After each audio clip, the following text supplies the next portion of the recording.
On va ouvrir ce conseil communautaire, on est juste au quorum, la chaleur a fait un petit peu, et puis l'arrêté qui vient, on a quelques collègues qui nous ont appelé que suite à l'arrêté pour demain de canicule, l'alerte rouge, certains avaient des obligations dans leur commune avec des manifestations ce week-end, et du coup des choses à revoir en anticipation. Non, ça va pas être possible, ça va pas être possible. Pour dimanche. Ah oui, pour dimanche. Protéger notre population. Mais t'as raison. Faire un report. Bon, allez, on y va. Merci à vous. Il va faire un petit peu chaud, on le sait. Mais on va essayer justement d'aller relativement vite. Avec des gros sujets, n'est-ce pas Nicolas? Alors, en préambule, les pouvoirs. Alors, pour l'Aiguillon la Presqu'île, Madame Efnaud et Monsieur Huget donne pouvoir à Monsieur Pialu. Vous savez qu'on a le droit de pouvoir. Sur la Caillère Saint-Hilaire, Monsieur Piot donne pouvoir à Monsieur Pelletier, Yann. Champagné-les-Marais, Madame Renard et Monsieur Landais donnent pouvoir à Monsieur Froment. Sur Luçon, Monsieur Lesage donne pouvoir à Monsieur Edouin. Madame Parpaillon donne pouvoir à Monsieur Charpentier. Madame Thibault donne pouvoir à Dominique Bonin. Sur les Manilles, Madame Feuillet donne pouvoir à Nicolas Vanier. Mareuil-sur-Lay, Monsieur Jean Dronot donne pouvoir à Madame Beau. Château-Guibert, Madame Martin Barlier donne pouvoir à Monsieur Berger. La Réorte, Magali Grelot donne pouvoir à Catherine Poupée. Saint-Aubin-la-Plaine, Dominique Gauvreau donne pouvoir à Françoise Baudry. Saint-Martin-Lard en Saint-Hermine, Monsieur Alétru donne pouvoir à Monsieur Barré. Saint-Michel en l'Herbe, Monsieur Pelot donne pouvoir à Monsieur Sautreau. Et Saint-James-la-Plaine, Madame Touzeau donne pouvoir à Monsieur Careil. Voilà pour les pouvoirs. Ensuite, l'approbation du procès-verbal de la séance du Conseil du 19 mai. Est-ce qu'il y a des observations? Non, je vous remercie. Le secrétaire de séance, j'avais quelques propositions. Je vais les retrouver, certainement. Je pense que j'en ai fait. Merci, voilà, ça vient vite. Gaël Fleury, Yann Pelletier ou Antoine Mettet. Dans vous trois, qui est volontaire pour être secrétaire de séance? Est-ce qu'ils sont tous là? Gaël n'est peut-être pas là. Oui, Madame Fleury, impeccable. Ok, parfait. Merci beaucoup. Donc vous aviez tout d'abord la présentation des délégations consenties par le Conseil communautaire, donc qui ont été prises par le bureau communautaire et puis par moi. Y a-t-il des observations? Bon. Ok, c'est parfait. Et bien dans ces cas-là, sans plus tarder, je vais passer la parole à Nicolas pour un gros morceau de notre séance de ce soir. Bien, merci Présidente. Bonsoir à toutes, bonsoir à tous. Effectivement, un sujet important. Les comptes administratifs dans un premier temps, les budgets supplémentaires. Comme l'an dernier, je vous propose une méthode. Avant de prendre le conseil et l'ordre du jour, c'est plutôt de dérouler l'ensemble des comptes administratifs, budget principal et 6 budgets annexes. Idem pour les budgets supplémentaires. Ça nous permettra de reprendre le fil des délibérations et de faire sortir qu'une seule fois la présidente, si on est d'accord. À cette chaleur, on va lui éviter, même si elle est en super santé, en super forme, on va lui éviter des allers-retours, si vous en êtes d'accord. Bien, logiquement, on a un support qui devrait apparaître juste derrière moi. On a donc pour ce soir, tout d'abord, une présentation agrégée des résultats. C'est bon pour vous? C'est la chaleur.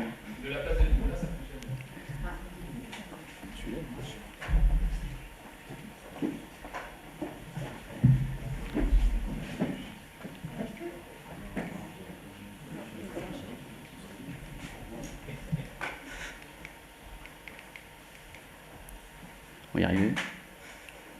Oui, on est bien, il fait chaud, il fait beau. L'air marin.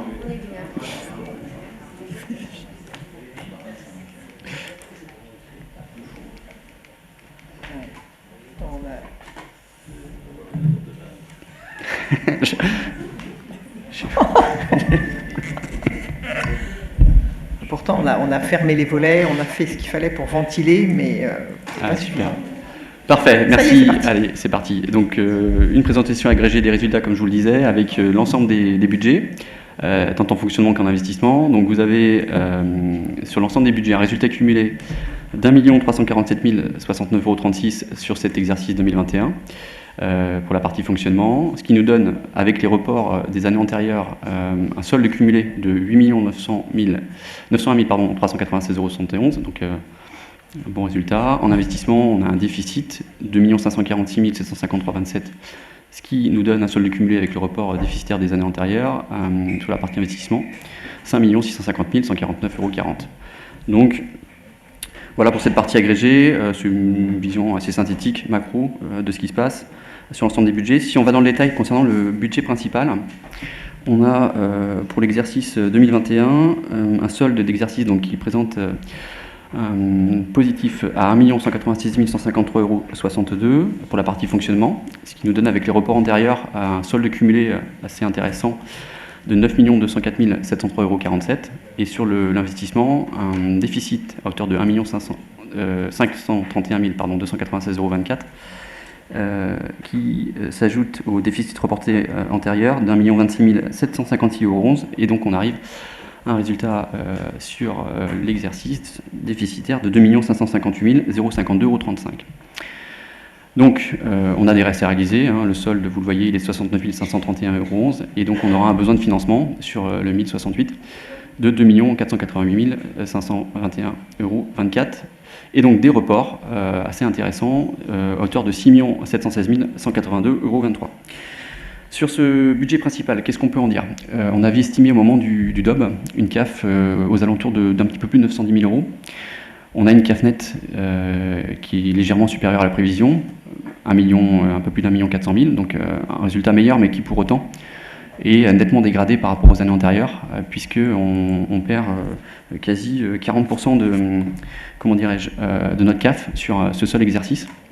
Donc un vrai signal d'alarme, comme j'avais déjà pu l'évoquer lors du vote du budget primitif, même si effectivement c'est un peu meilleur, il n'en demeure pas moins que c'est assez alarmant, avec une CAF qui nous laisse imaginer peu de marge de manœuvre sur les années à venir. Donc on le voit à l'écran, c'est l'effet ciseau, c'est-à-dire qu'on a des recettes qui maintenant se stabilisent, et à l'inverse des charges qui, elles, augmentent de manière assez sensible, notamment, on le verra dans le détail, mais nos charges à caractère général et nos charges de personnel. Donc voilà, encore une fois, c'est ce qu'on appelle l'effet ciseau, mais on est arrivé un petit peu au bout de l'exercice. On a réussi à contraindre nos dépenses sur les années antérieures. On avait aussi une dynamique assez favorable en termes de recettes, et aujourd'hui, on le voit, les dépenses, on a beaucoup de mal à les contraindre. Alors effectivement, sur le personnel, je l'ai déjà dit, mais aussi, et c'est certainement vrai dans vos communes, sur tout ce qui concerne, l'électricité, les combustibles, vous le verrez tout à l'heure dans le cadre du budget supplémentaire, mais à l'échelle forcément d'un territoire comme le nôtre, c'est des montants assez conséquents, forcément, et qui inquiètent, encore une fois, pour la suite. L'ensemble des critères, forcément, se dégradent, notamment celui sur les endettements, même s'il reste bien en deçà du seuil d'alerte, puisqu'aujourd'hui, on est à 6,8 années des endettements, donc c'est plutôt bon, le seuil d'alerte, on commence à s'inquiéter à partir de 10, donc là, on est plutôt bon. Concernant l'épargne brute, donc là, effectivement, on est sur un taux à 9,45, la norme, on est entre 8 et 15, donc là encore, c'est plutôt bon. L'indicateur, en revanche, le plus dégradé, c'est notre taux de CAF net, puisqu'on est en deçà du seuil de prudence, 7%, et on arrive, donc pour l'exercice qui s'est terminé, à 4,33. Donc là, effectivement, on le voit bien, c'est un effort sur nos dépenses ne suffirait pas à améliorer notre taux de CAF net. Donc c'est-à-dire qu'il faut à la fois faire un effort sur les dépenses, mais il faut aussi imaginer des recettes complémentaires pour améliorer ce ratio. C'est la seule possibilité, sans quoi il va continuer à se dégrader. Voilà. Si on va dans le détail maintenant de l'ensemble des chapitres, donc sur les charges à caractère général, vous voyez une augmentation sensible par rapport à l'année antérieure, 770 000 €, que je vais nuancer malgré tout, parce que comparé à l'année 2019, qui était une année un peu plus correcte en termes budgétaires que celle de 2020, on a un écart de plus 375 000 €. Alors c'est encore beaucoup d'argent sur ce chapitre-là, mais qui s'explique en très grande partie par la prise de compétences mobilité. Vous le savez, on a pris donc cette compétence, et donc aujourd'hui on travaille en prestation de services, on rembourse les communes de la Tranche et de l'Aiguillon, et sur des montants et de Luçon, pardon, merci Présidente, pour quasiment 300 000 €. Donc ça explique déjà une très grosse partie de l'envolée de ce chapitre pour l'exercice 2021. Et puis on a aussi, concernant donc la maintenance des bornes à incendie. Vous le savez, dans le cadre de la restitution des compétences, on a engagé un prestataire au DSI et on a une charge assez importante de l'ordre de quasiment 100 000 € sur l'exercice antérieur qu'on n'avait pas les années précédentes. Donc voilà, pour nuancer un petit peu malgré tout cette augmentation qui peut paraître importante au regard de l'exercice 2020, je la nuance par rapport aux observations que je viens de formuler. En revanche, ce qui est vrai, c'est, encore une fois, c'est un sujet qu'on a l'habitude d'évoquer ici, nos charges de personnel qui, elles, augmentent de manière sensible. On se l'était déjà dit au moment du budget. C'est confirmé au travers la clôture de l'exercice, donc 734 000. Phénomène qu'on avait là aussi maîtrisé sur les années antérieures. Grosso modo, à peine 3% d'augmentation de charges de personnel sur les exercices avant, comment dirais-je, 2021, ce qui était plutôt en deçà de ce qui se pratique dans les communes, enfin, communautés de communes comme les nôtres. Là, en revanche, cette année, on est à plus de 7%, donc une augmentation qui est assez prégnante et sur laquelle on peut s'interroger. Malgré tout, et je tiens à le dire parce que je l'ai déjà eu l'occasion de le dire en commission finance ou en bureau, aujourd'hui le personnel, contrairement à ce qu'on peut penser, alors on a 262 ETP, mais pour autant ils sont tous à la tâche. Et je me permets de le dire parce que c'est important, il n'y en a pas un qui se tourne les pouces, c'est des agents dont on a besoin, mais simplement c'est des compétences qu'on exerce aujourd'hui, nouvelles, j'ai déjà eu l'occasion de le dire, mais la mobilité, l'habitat, le plan déchets, tout ça, ça nécessite du monde, et du monde qui travaille, qui fait du bon travail de qualité. Et forcément, ça se ressent sur ce chapitre-là. Sur le 65, les autres charges de gestion courante, donc là, c'est lié, vous savez, à nos participations aux différents syndicats, et principalement, là, c'est lié à la cotisation Trivalis pour partie, sur cet exercice-là, en tout cas, qui augmente légèrement pour expliquer, hein, ça n'explique pas forcément la totalité de l'augmentation du chapitre, mais malgré tout, une partie importante. Sur les charges exceptionnelles, donc là on a une diminution, mais vous le verrez, on a aussi une perte de recettes en face. C'était lié à un emprunt toxique qu'on avait mal titré sur l'exercice 2018, donc on a fait la correction en 2021. C'est pour ça que vous voyez en fait ici 313 000 € de charges en moins, mais vous verrez qu'on a aussi une recette qui n'apparaît pas en face, donc c'est un jeu de face communicant. Et puis donc les atténuations de produits, ben là du coup effectivement c'est lié aux attributions de compensation, puisque dans le cadre là encore de la prise de compétences mobilité, on a diminué le montant des attributions de compensation de la ville de Luçon et de la Franche-sur-Mer, pour expliquer donc ces montants. Voilà sur la partie dépenses. Je ne vais pas être plus long parce que c'est un travail qui a été vu dans le détail en commission finance, en bureau. Maintenant, si vous avez des observations ou des remarques, ou si vous voulez que j'intervienne sur des sujets précis, vous n'hésitez pas, je suis à votre disposition. Je continue. Sur les recettes, on voit qu'encore une fois, quasiment un peu plus de 70% de nos recettes proviennent de l'impôt et taxes. C'est quand même malgré tout un chapitre qui a tendance à diminuer avec les différentes réformes de l'État. Aujourd'hui, notamment, vous le savez, il y a eu la fraction de TVA qui a remplacé la part de taxe d'habitation. Mais on a également la réforme, la réduction de 50% des valeurs locatives des locaux industriels. Et on a une compensation en face. Donc c'est-à-dire qu'on a un glissement finalement d'une fiscalité plutôt intéressante et dynamique par une compensation de l'État. Donc ça veut dire que là on est sur une recette qui est, on l'espère, pérenne, mais on ne le sait pas, et surtout qui ne bénéficie pas d'une dynamique. Donc on voit que ça glisse malgré tout, donc ça peut être un sujet d'inquiétude. Sur la fraction de TVA malgré tout, alors si le législateur, et les élections sont, Eric tu en parlais, proche ne modifie pas, je dirais, la loi de finances, avec la fraction de TVA, on devrait avoir plutôt des bonnes surprises puisque l'augmentation devrait être un peu plus importante que l'effet base. Maintenant, on n'est pas à l'abri que d'ici la fin de l'année, nos législateurs modifient finalement la loi de finances, considérant qu'il y a peut-être un peu trop à recevoir pour les collectivités liées à ce transfert, je dirais, de fiscalité. Et ça, on n'est pas à l'abri. Donc si on va dans le détail, effectivement, on le voit, c'est ce que je vous expliquais, sur les impôts et taxes, on a une baisse sensible de quasiment un petit peu moins de 500 000 € liée, encore une fois, à cette fameuse réforme des valeurs locatives sur les locaux industriels, donc la moitié de leur valeur, ce qui explique cette perte, mais vous verrez qu'on va la récupérer donc, sur le 74. On a aussi eu donc la fraction de TVA, c'est ce qu'on vous explique, hein, qui est conforme au montant qu'on espérait, à quelques euros près. On est dans le bon. Par contre, c'est la CVAE, donc la CVAE qui, elle, baisse assez sensiblement par rapport à l'année antérieure. Donc la CVAE, vous savez, c'est des entreprises qui réalisent un certain chiffre d'affaires. Elles font une provision sur l'exercice en cours et puis elles régularisent en N+1. Et donc là, on est sur clairement un effet Covid, hein, qui devrait peut-être, on l'espère, ne pas se reproduire sur l'exercice en cours, mais pour autant, vigilance là encore, puisque vous le savez, le président en campagne réélu avait fait une promesse de campagne. Alors, je sais bien que les promesses n'engagent que ceux qui les écoutent, mais pour autant, il avait annoncé la réforme aussi et la suppression de la CVAE. Donc là encore, une source d'inquiétude, parce qu'on est sur une fiscalité qui jusqu'à présent pour nous était relativement dynamique. Si on la supprime, certainement ce sera par le biais d'une compensation qui, elle, de nouveau, ne sera pas forcément dynamique. Donc on verra ce que font là encore les élus dans quelques temps, mais vigilance. Sur donc la partie impôts et taxes, on l'a vu, dotation, donc c'est ce que je vous expliquais, on a une augmentation qui s'explique là encore par la compensation, donc je ne vais pas revenir plus longuement dessus, si ce n'est que vous dire qu'on a une baisse de nouveau de la DGF, donc notre baisse de DGF, elle s'explique en partie par notre coefficient d'intégration fiscale, qui n'est pas très bon, en fait. Pour te dire, le coefficient d'intégration fiscale, vous savez, c'est la fiscalité prélevée par l'ensemble du bloc communal, à la fois Comcom et communes.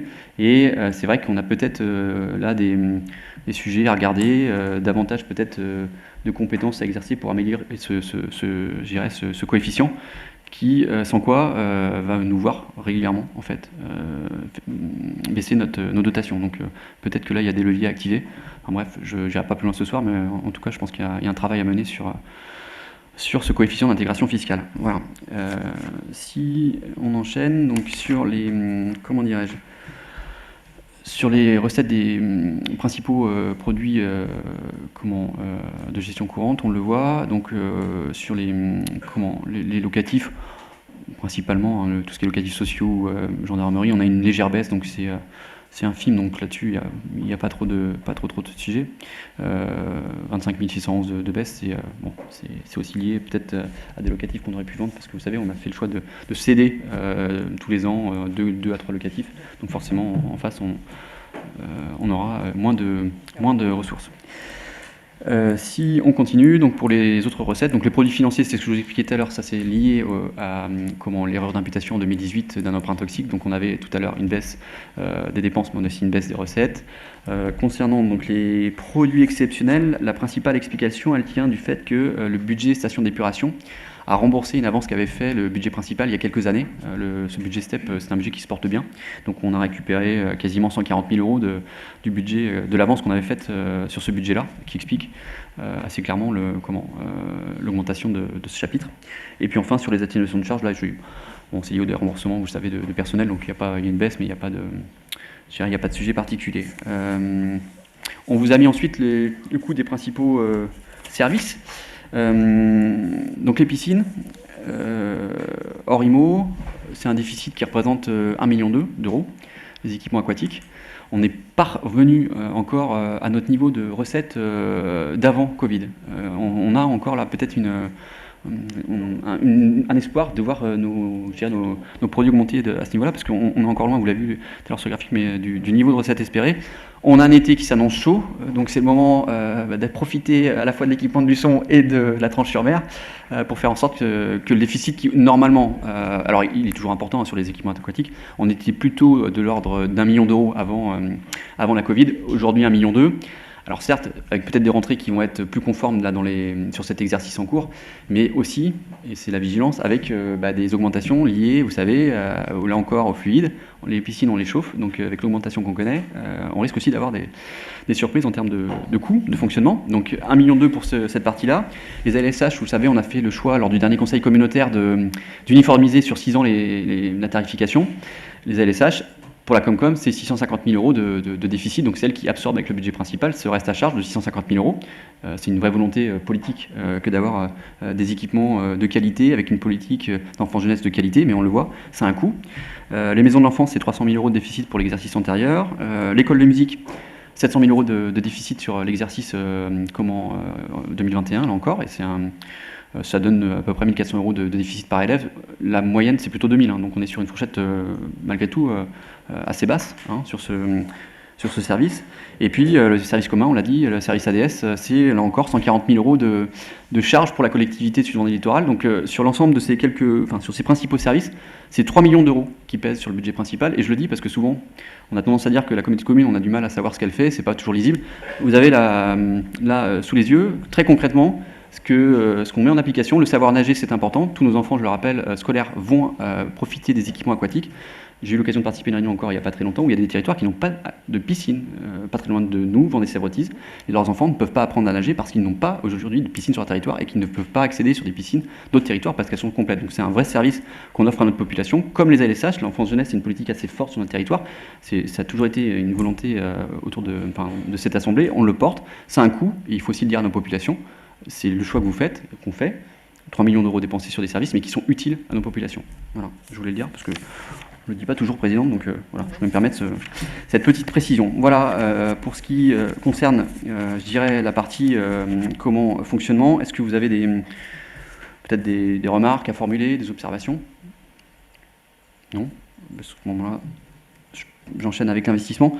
Donc je vais être assez rapide parce que vous avez là encore l'ensemble des détails. Sur l'investissement, ce qu'on peut dire, c'est qu'on a un taux d'exécution qui est plutôt bon sur l'exercice écoulé, un peu plus de 60%, donc ce qui est plutôt bon pour ce qui nous concerne. On avait l'habitude d'être plutôt à hauteur de 40%, donc là on est vraiment sur un niveau d'exécution qui est plutôt bon. Ça veut dire que les services, ça y est, ont pris l'habitude de consommer de façon assez, je dirais, homogène leur crédit. Et si on va dans le détail par direction, on le voit, la direction des fonctions support, c'est un peu plus de 2 millions d'euros dépensés. Sur la stratégie du territoire, 2 millions. 2,4 millions pour les services techniques environnement. Et puis enfin, on est sur les services, je le disais, population cohésion sociale, à hauteur de 780 000 euros, principalement pour la médiathèque de Mareuil. Voilà, sur l'investissement, sur les dépenses, je ne vais pas être plus long parce que vous savez ce qu'on a financé, on a déjà vu de manière détaillée. Au niveau des recettes, donc on a eu des subventions d'équipement à hauteur d'1,7 million. Le FCTVA qui est beaucoup plus important que les années antérieures, quasiment 1,4 million, qui s'explique en fait par quasiment 700 000 euros qu'on a récupéré de la construction de la piscine de Luçon. C'est-à-dire que je ne vais pas aller trop dans le détail, mais au moment de la construction de cet équipement, on a eu affaire, je vais le dire hors micro, personne ne se sera pas répété, mais je dirais un comptable un peu zélé, qui considérait qu'on était sur un champ de concurrence et qu'il fallait donc du coup appliquer de la TVA, sauf que ce n'est pas le cas sur tous les équipements qui nous entourent. Donc on n'était pas forcément d'accord avec lui. Résultat, les sommes ont été un peu bloquées de 2013 à 2016. Et puis, je dirais, c'est un peu passé à la trappe. Et quand on a remis les dents avec les services, on a fait ce qu'il fallait, sous-préfet, et comme bizarrement les choses, on a eu un rescrit de la part des services des impôts et finalement les choses se sont débloquées, on a quand même récupéré 700 000 euros, donc sur lesquels qui étaient un peu en sommeil depuis presque maintenant 6 ans. Donc ça explique ce montant assez important de FCTVA. Et puis ensuite, on vous explique donc que l'encours de la dette en capital, on a remboursé un peu plus d'1 650 000 encore cette année, avec, on le verra peut-être ensuite, un encours de dette qui était à 52 millions d'euros au moment de la fusion en 2017, qui pour cette année arrive à 40 millions, donc un désendettement assez important en quelques années, voilà, qu'on espère poursuivre peut-être, mais je reviendrai tout à l'heure sur l'exercice en cours parce qu'il y a peut-être des réflexions à avoir malgré tout sur ce qui se passe notamment sur les marchés. Voilà sur la partie investissement. Est-ce que vous avez des remarques à formuler, des questions peut-être? Donc simplement, ce qu'on peut préciser avant de passer sur les budgets annexes, c'est que bon, on a quand même une sacrée dégradation de notre CAFNet. Donc c'est vraiment, j'insiste, mais une vigilance très importante à avoir. D'autant que on est aujourd'hui un petit peu pic dépendant, c'est-à-dire que le fonds de péréquation intercommunal, c'est 700 000 euros, qu'on n'est pas sûr, vous le savez, c'est un jeu de chaises musicales, un coup vous êtes dedans, et nous on a la chance de toujours être dedans, mais c'est un classement, il se peut qu'un jour on n'y soit plus, donc ça veut dire que, autant dire que la CAF, elle est peau de chagrin, donc il y a un vrai sujet, d'autant que, je l'ai dit tout à l'heure, mais notre coefficient d'intégration fiscale, il est pas bon, donc ça veut dire qu'à un moment donné, on va peut-être perdre cette dotation. Et puis, on ne profite pas non plus de sa dynamique. C'est-à-dire qu'il a augmenté ce fonds-là de un peu plus de 120 000 euros depuis la fusion. Et c'est vrai que ça a surtout et beaucoup profité aux communes, ce qui est très bien, mais seulement 10 000 euros pour la Comcom. Donc c'est surtout les communes qui en ont profité. Et je le dis parce que, en soi, c'est très bien. Attention, parce que demain, si on le perd, c'est tout le monde. C'est-à-dire que c'est effectivement la Comcom, mais c'est aussi les communes. Donc sur le coefficient d'intégration fiscale, c'est ce que je vous expliquais tout à l'heure, il y a quand même un sujet, et il faudra qu'on soit vigilants les uns les autres pour peut-être améliorer ce ratio qui détermine à la fois la dotation de compensation, mais aussi cet indicateur. Ce que je voulais dire aussi, c'est que vous l'avez vu, nos dépenses, elles augmentent de manière sensible sur l'exercice qui s'est terminé, mais ça va continuer. Vigilance donc sur les fluides, combustibles, etc., les travaux qu'on peut réaliser. Donc bref, on est arrivé un petit peu au bout de l'exercice avec 1,4 million de CAFNet. Sur l'exercice là, 2022, on va peut-être clôturer une dernière fois, on l'espère, avec un résultat qui sera peau de chagrin. Ça veut dire que pour la suite, on aura des décisions importantes à prendre. Voilà. En effet, on voit bien qu'on a des investissements conséquents à faire. On a le fonctionnement qui augmente, on subit. Le fonctionnement, on subit les augmentations d'énergie. On voit bien que c'est exponentiel et on est loin d'être au bout. Donc en effet, il faut dire qu'à la reprise de septembre, à la rentrée de septembre, on devra certainement opérer des choix ou travailler un peu différemment, se projeter pour capter de la ressource, parce qu'il faut qu'on puisse assumer les charges de fonctionnement, mais aussi les engagements que nous avons pris, et puis assurer un fonctionnement qui soit correct, assurer à nos agents aussi capacité de travailler et de faire leur mission dans de bonnes conditions. Donc voilà, je pense qu'on se remettra inévitablement autour de la table à la rentrée de septembre. Merci. Donc voilà pour le budget principal. Sur les budgets annexes, je vais en passer certains rapidement parce que pour moi il n'y a pas de sujet, mais vous m'interrompez si vous pensez que. Donc sur le budget assainissement non collectif, les ANC ont démarré. J'en sais quelque chose puisque ça a commencé au Manille-Régnier, donc on n'a pas pu malheureusement pratiquer autant de contrôles qu'on l'a voulu parce qu'aujourd'hui on a de réelles difficultés, et c'est aussi vrai pour les prestataires, à trouver des techniciens. On a encore un technicien qui va quitter le service assainissement non collectif pour retourner dans le privé, parce qu'aujourd'hui il y a un peu une course à l'échalote. C'est des métiers comme beaucoup de secteurs qui sont en tension, donc des salaires qu'on ne peut plus nous suivre, enfin sur lesquels on ne peut plus suivre. Donc ça veut dire que s'il n'y a pas de contrôle, il n'y a pas de recette. Donc là, cette année, on en a quand même eu un petit peu sur la fin de l'exercice 2021, mais pas autant qu'on aurait voulu. Et sur 2022, c'est pareil. On a une vraie difficulté à la fois nous, à recruter, mais aussi les prestataires. Donc ça veut dire que pour l'instant, voilà, c'est un budget, vous le voyez. On a un solde cumulé à 36 298,43 € sur le fonctionnement, un solde aussi cumulé positif en investissement à 20 793,81 €, mais on est loin d'être arrivé au niveau de contrôle qu'on devrait faire, parce que normalement il y a d'autres communes sur lesquelles les contrôles auraient dû se faire. Je vois Cédric, mais oui, ça aurait dû commencer. Ça ne commence pas, donc c'est pas qu'on ne le veut pas, c'est qu'on n'a pas la matière pour le faire aujourd'hui, ni nos prestataires. Donc je passe ce budget-là, parce que pour moi il n'y a pas de sujet. Sur le budget hors du manager, c'est pareil. En fait, c'est un budget, on vous l'avez vu dans le cadre du rapport de la Cour des comptes, où on n'est pas sur une compta analytique, puisqu'on savait qu'on allait basculer en tome ou en ROM. Donc là, le choix est fait, ce sera la taxe. On ne sait pas encore si on sera sur un budget annexe ou si on sera sur le budget principal. Toujours est-il que sur le budget, grosso modo, on facture, en fait, on rembourse, si vous voulez, on paie Rivalis, c'est tout ce qu'on fait. Donc là, on a un petit solde cumulé avec le report des années antérieures, déficitaire sous le fonctionnement de 25 967,78 €, et puis un résultat qui est positif sur l'investissement avec un solde cumulé de 1431,77 €. Donc je m'attarde pas, parce qu'encore une fois c'est un budget qui peut-être va disparaître, ou qui en tout cas, si demain il est voué à traiter la partie déchets, qui sera un vrai budget analytique, où on sera sur quelque chose de beaucoup plus précis qu'on ne l'était jusqu'à présent sur ce budget déchets ménagers. Sur le budget atelier relais, donc là du coup on a donc sur le fonctionnement un solde positif de 348 946,46 €, et sur l'investissement, on avait donc sur l'exercice en cours un déficit de 748 801,56 €, ce qui nous donne, avec les reports antérieurs, un solde cumulé déficitaire d'1 700 000 663,48 € et 34 centimes. Donc sur ce budget, vous le savez, la difficulté, c'est qu'aujourd'hui, nos loyers ne couvrent pas finalement nos charges, ce qui fait qu'on a un budget qui continue à se dégrader, j'allais dire tranquillement, non pas tranquillement, on le sait.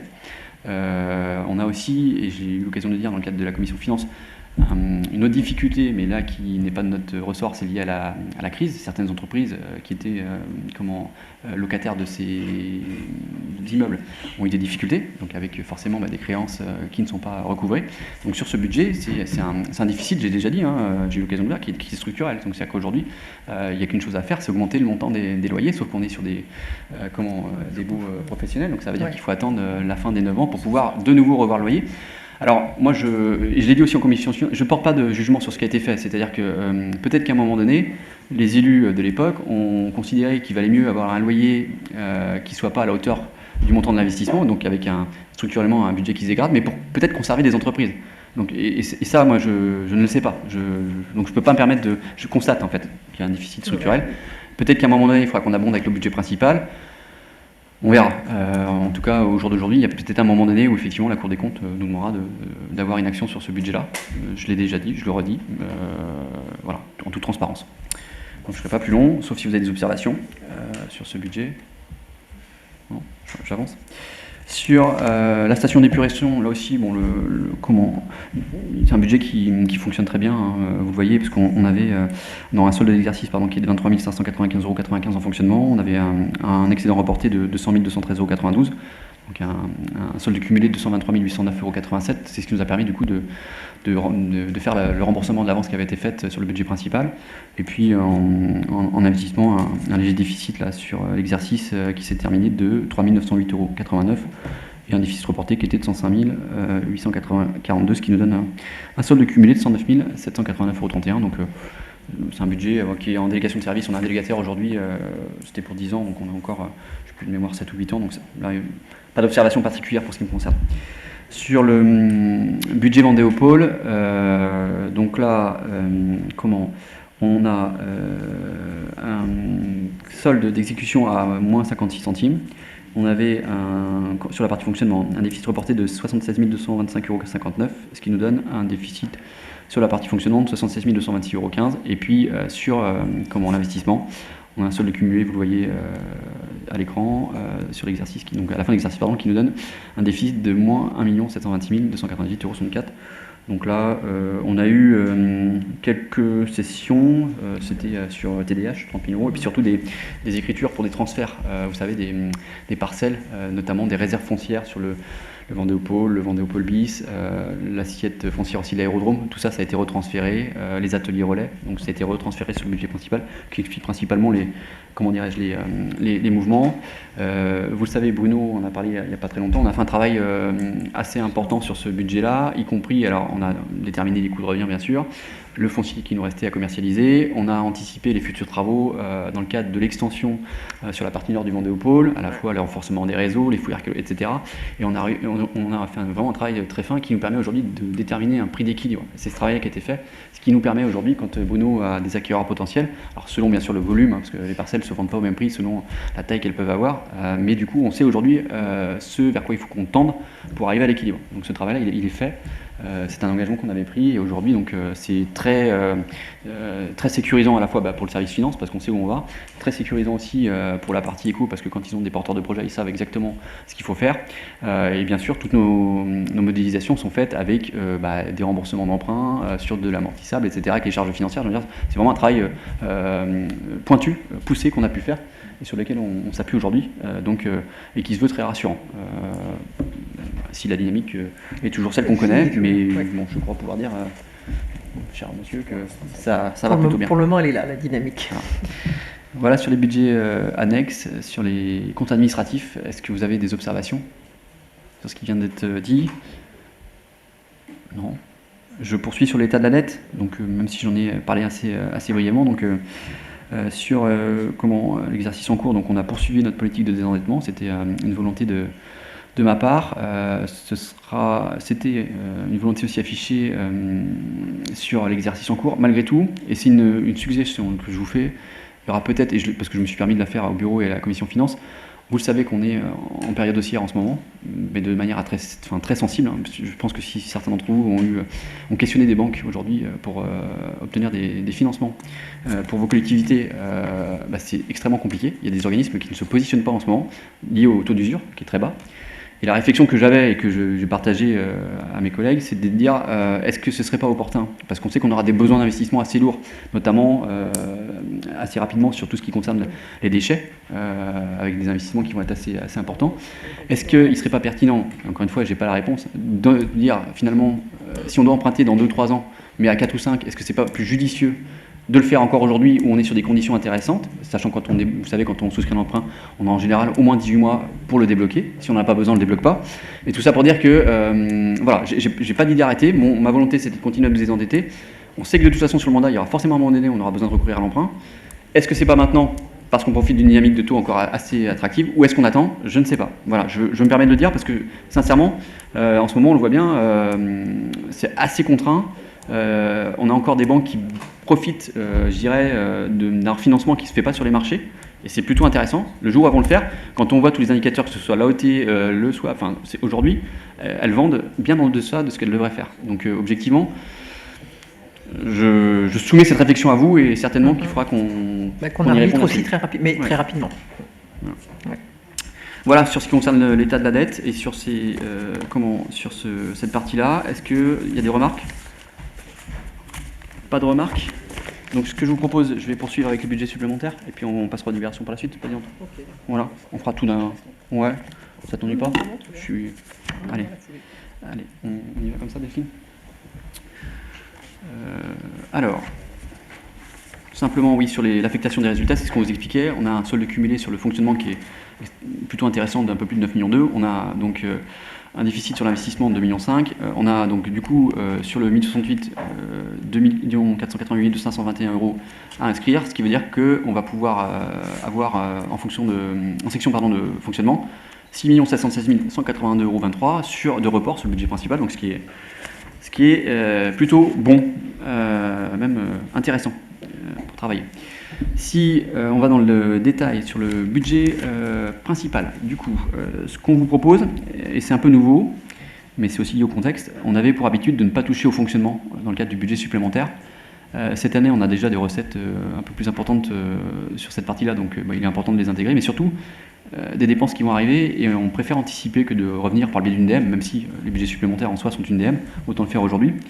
Et notamment sur les recettes, on propose donc d'inscrire un petit peu moins de 800 000 €, qui s'explique à la fois par la notification FPU, la 1259, où on sait qu'aujourd'hui on a 326 000 € supplémentaires à récupérer au niveau des impôts et taxes. On a aussi, et c'est dans le cadre de la sortie du Vendée-au-Pôle de Bournozo, une recette importante, on l'avait dit la dernière fois, mais de quasiment 400 000 €, donc, qui intègre, et puis aussi un remboursement de TIPCE à hauteur de 64 000 €. Donc voilà ce qui explique grosso modo ces recettes d'un petit peu plus 800 000. Et en dépenses, donc 921 041, qui elle s'explique sur la hausse des prix de l'énergie. On estime grosso modo qu'on va avoir sur l'ensemble de nos bâtiments, c'est les indications SIDEF, vous savez, que vous avez reçues en mairie en fin d'année, toute fin décembre, on vous avait dit qu'il y aurait une augmentation. Vous savez, normalement le SIDEF s'est engagé à accompagner les communes, mais pas les intercos. Donc en tout cas, on n'a pas eu de courrier, on l'attend, mais on ne l'a pas reçu. Donc en tout cas, je pense qu'on ne sera pas malheureusement accompagné par le SIDEF. Et nous, on a estimé, et c'est sur les chiffres oui, monsieur Sautron, monsieur 1%, le SIDEF, si le message est passé, si des fois les intercos peuvent être accompagnés, ce serait sympa. Ah oui, finalement, il n'y aura pas d'accompagnement pour les communes? Parce que depuis, l'État a reçu certaines taxes. C'est intéressant parce que... Ouais. Non, mais c'est vrai. Ouais. Dernière discussion que nous avons eue au CIDEF, c'est qu'il n'y aurait pas d'accompagnement cette année. Les 5 millions d'euros qui avaient été fléchés par le CIDEF pour accompagner les collectivités seraient gardés en réserve parce que l'État, entre-temps, a fait des aménagements financiers. Il y a des taxes qui vont revenir pour les collectivités. Donc l'augmentation de l'énergie par rapport à l'an dernier ne sera que de 5%. D'accord. Que de 5%. Donc la réflexion du CIDEF était de dire les 5 millions, vaut mieux les garder en réserve pour l'année prochaine. Ou l'année prochaine, on risque d'avoir une belle bascule. Par contre, ce qui a été promis pour 2022, oui, l'État ne nous en a pas parlé pour 2023. Ouais. Non. C'est quand même une bonne nouvelle pour les communes, malgré tout, pour cette année. Donc nous, on estime ça à 300 000 € sur l'ensemble de nos bâtiments, quand même, l'augmentation de l'énergie sur les données CIDEF. Le carburant, c'est quasiment 80 000 € de plus sur l'ensemble de la collectivité. Et puis on a aussi le marché de collecte du papier en porte-à-porte, c'est Paprec, pour le marché de la tranche, qui lui aussi a bondi, plus 83 000 €, donc qu'on provisionne également. Et puis sur le Vendée-au-Pôle, vous savez, on est passé sur de la prestation de service, donc on n'avait pas mis de montant au moment du budget, on ne savait pas comment ça allait se faire forcément. C'est un petit peu moins de 63 000 € qu'on inscrit.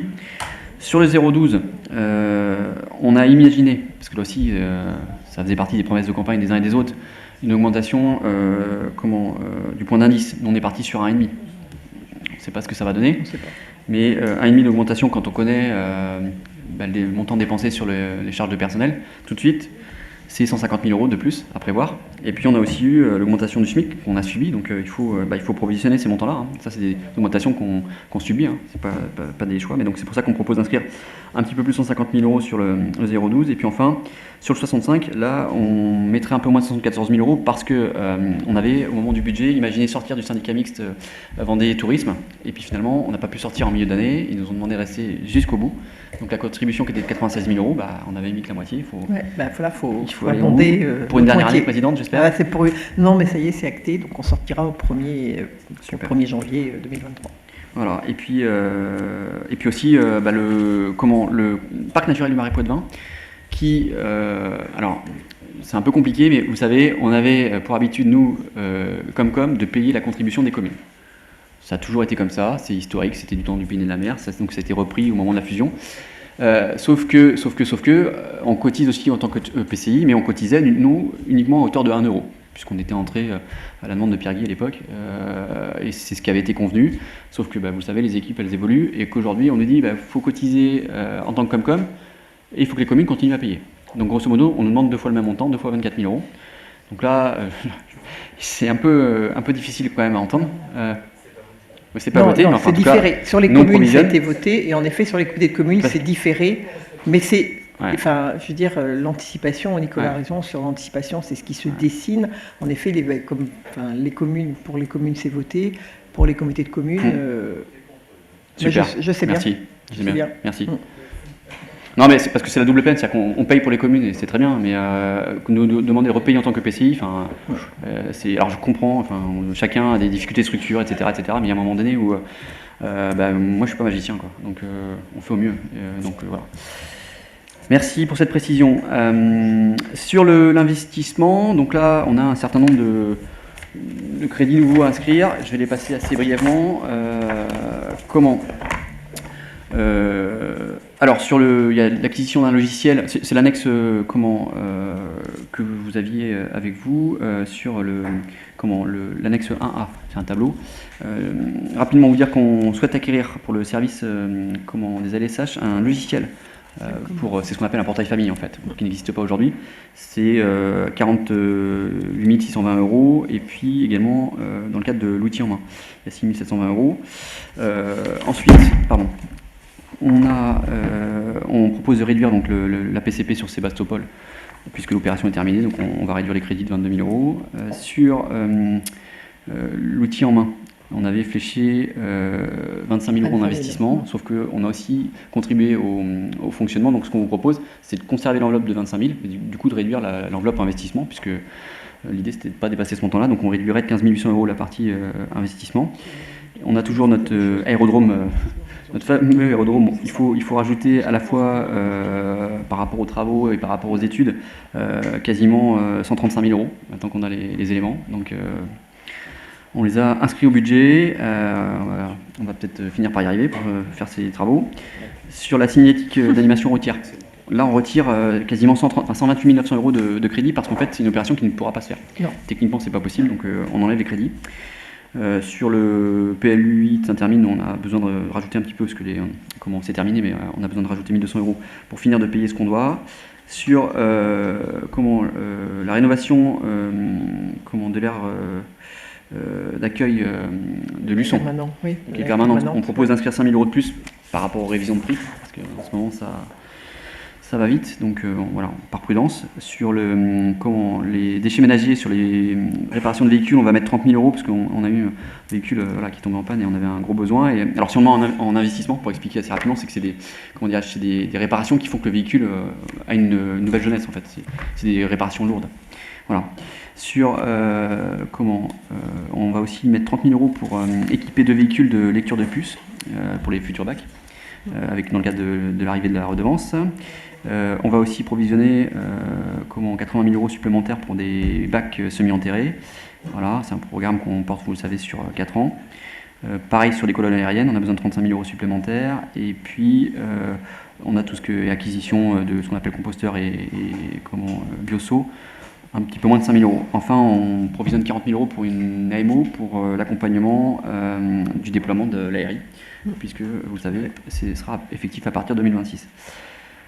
Sur le PSCAET, on va réduire légèrement, David, de 4 440 €, mais parce que l'étude est moins chère que ce qu'on avait prévu. Sur comment, par contre, le schéma départemental, directeur des développement des énergies, ce qu'on a voté il y a quelques semaines maintenant, on provisionne 25 000 € pour l'étude. Et puis sur également une étude qu'on appelle territoire résilient. C'est l'adaptation des territoires au changement climatique. C'est une étude qui coûte 50 000 €, mais qui est intégralement financée par le département. On est les seuls, en fait, c'était un appel à projet, on est les seuls à avoir répondu, donc du coup le département nous finance l'intégralité de l'étude. Merci, Président. Voilà.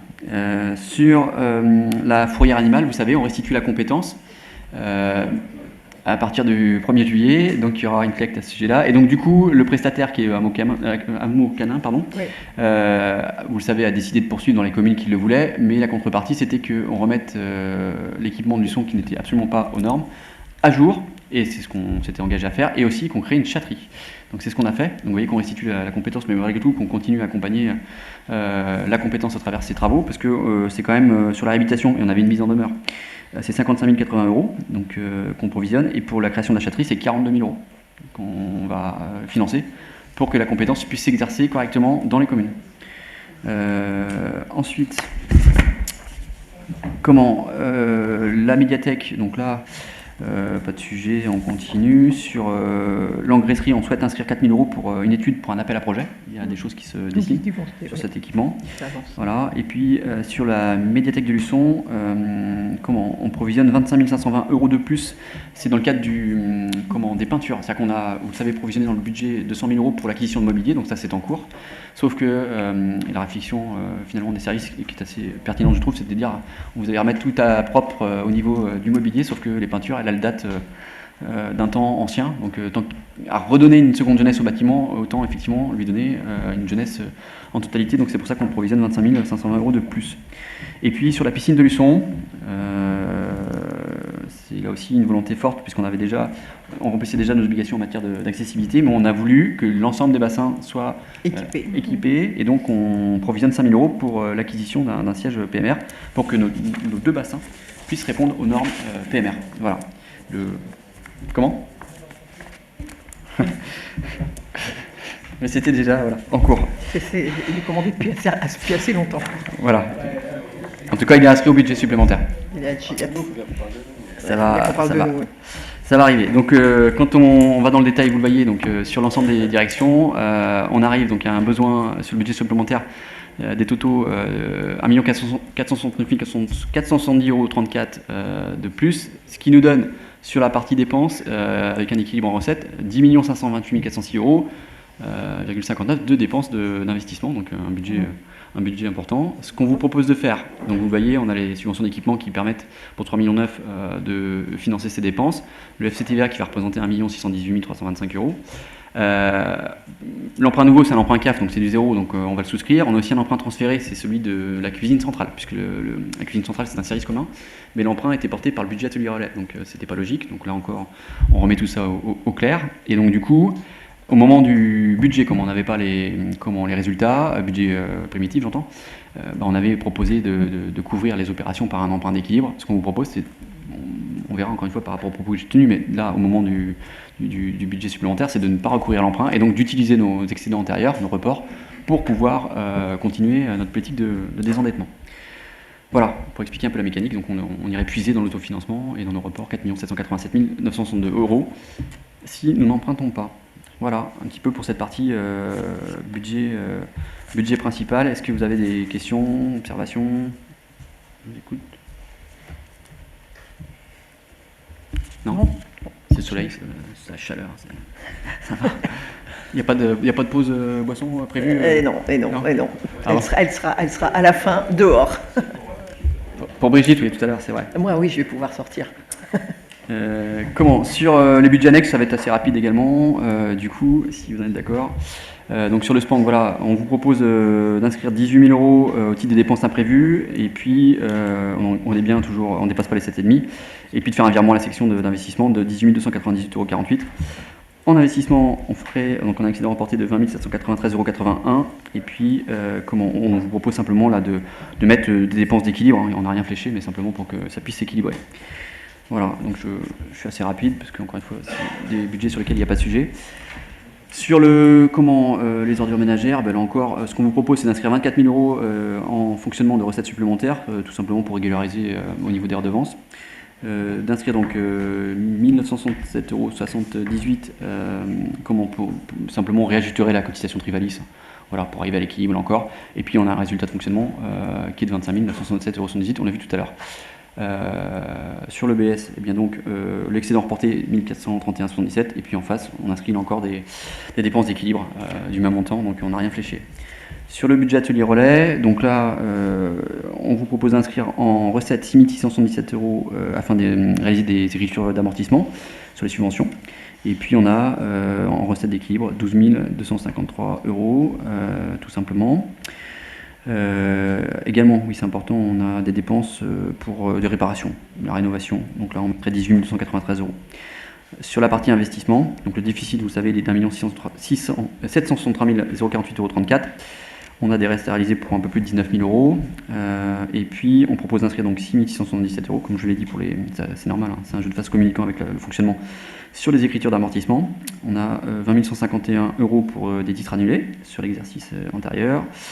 Enfin, en recette, on propose de couvrir le déficit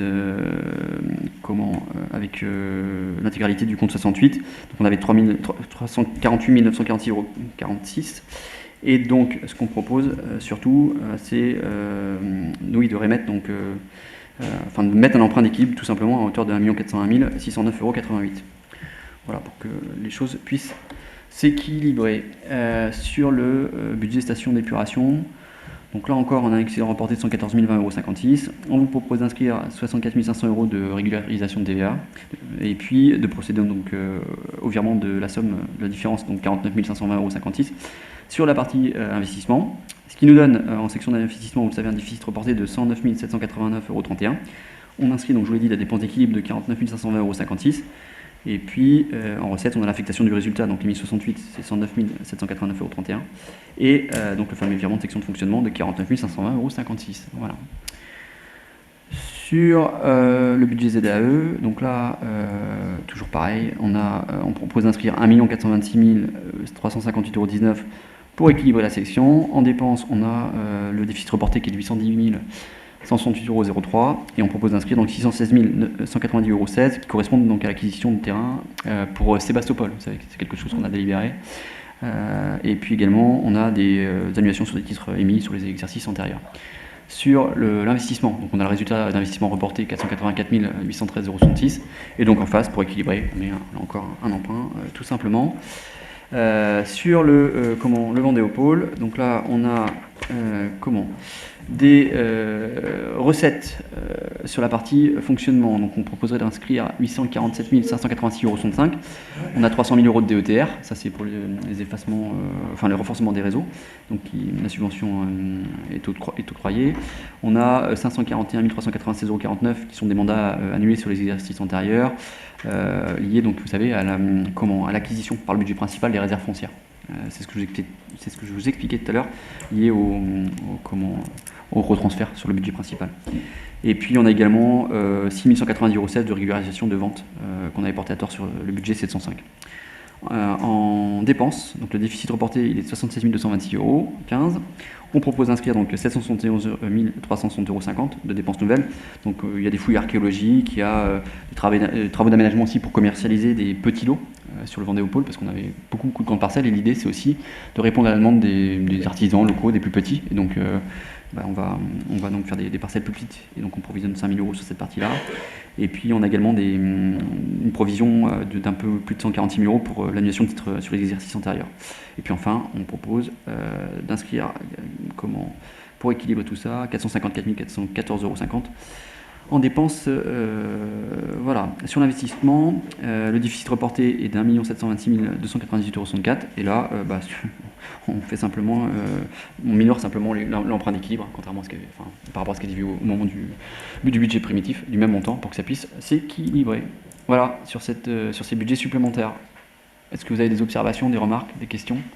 J'essaie d'être concis, hein, présidente. J'essaie d'assommer personne, mais... Non, c'était concis, clair. J'espère avoir assommé personne. Non, ça a l'air d'aller. Voilà, bon, sur cette partie-là, on va pouvoir prendre Donc, Les délibérations, il y en a quelques-unes. ouais, donc, On va faire le compte de gestion. Donc là, et puis après, je m'en vais. Voilà, s'il vous plaît. Donc sur le compte de gestion, je vous rappelle simplement, donc c'est la première délibération qui nous concerne ce soir, que il est réalisé par le comptable du Trésor public. Il est chargé, vous le savez, d'encaisser les recettes et de payer les dépenses que la présidente a ordonné. Et donc le compte de gestion, vous le savez, doit parfaitement concorder avec le compte administratif. Et ce qui vous est donc demandé ce soir, c'est de déclarer que le compte de gestion dressé pour l'exercice 2021 par le receveur visé et certifié conforme par l'ordonnateur n'appelle ni observation ni réserve de votre part. Et donc de voter les comptes de gestion du receveur pour l'exercice 2021 pour le budget principal et les budgets annexes, les 6 dont on vient de parler. Des questions ?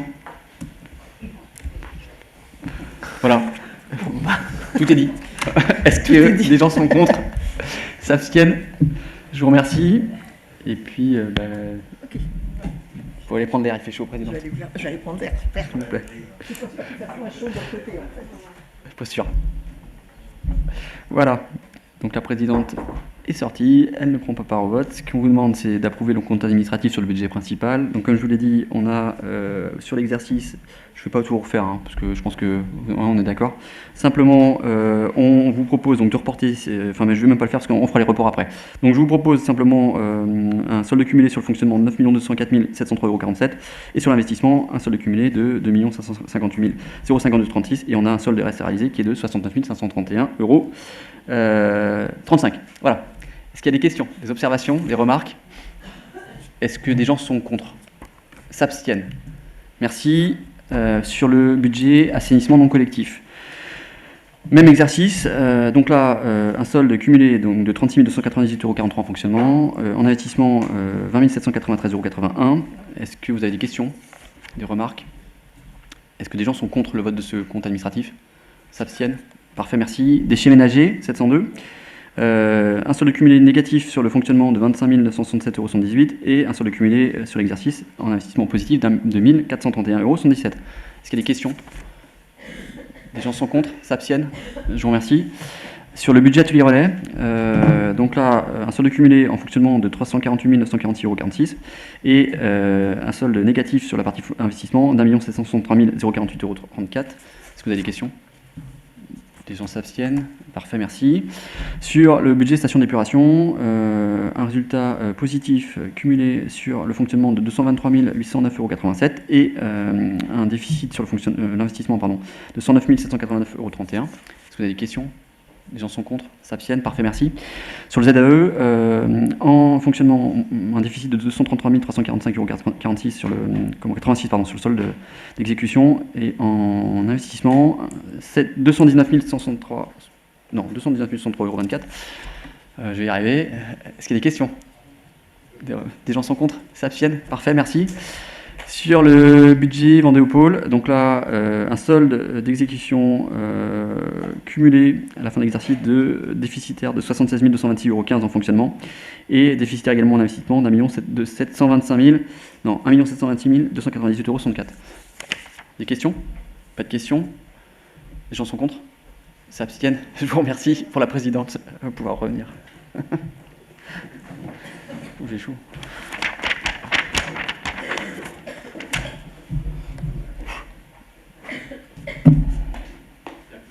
Allez, parti.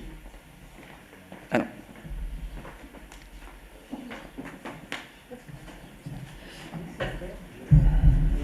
Ah ouais, ce serait bien. Hein ? Je vais... Ouais, Ah non. Les caméras, c'est... Attendez. bah, je suis désolé, j'ai essayé. Hein. Voilà, présidente, les budgets votés à l'unanimité.